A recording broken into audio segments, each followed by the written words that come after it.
Hi everyone, Byron Martin here from Logi's Greenhouses. Here at Logi's we grow many plants from warm tropical areas, and one of the families that we have several species of are the pipers. The piper is mostly known as Piper nigrum. That's our commercial pepper of commerce, the one we use for seasoning. But also there are species of piper that are ornamental, and this is one of them. This is Piper crocatum, or Celebes pepper from Indonesia. It has this beautiful pink veining in the leaf. It really is grown only for its variegation and foliage and not for bloom.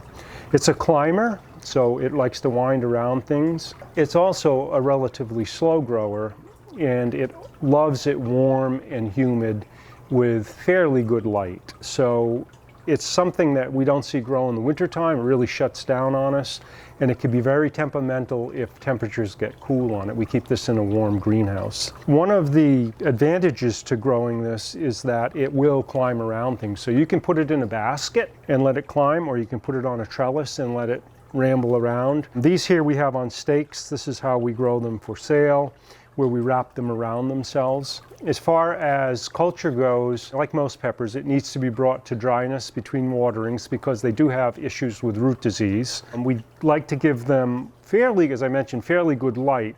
So it's not a full sun plant because this would get fairly bleached out, but it's not something that wants to go in deep shade. So in a home, you don't want to put it in the corner of a room where you might have an aeroid or something growing. You want to get it closer to the window. I did mention it's a warm loving plant, so I wouldn't grow it below 65 degrees. You could probably take it down to 60 without harm. If you get down too far below that, you're going to see some difficulty with it, and also encourages the root rot, the cold, wet soil that it's in. It doesn't have insect problems, which is really an advantage to it.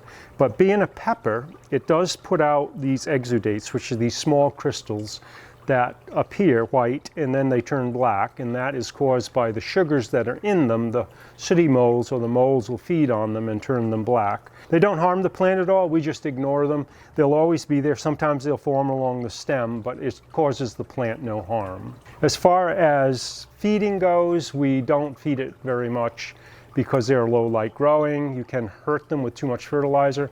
I would say you want to do it 2 or 3 times during the growing season if it's under sort of, shaded conditions. If you bring them into higher light, obviously they can increase the fertilizer. And they are slow growing. They only grow in the heat of the summer or in very warm conditions with good light, so be patient. Thanks for watching. There's some information on this tropical vine, the Celebes pepper. If you'd like more information, visit us at logis.com.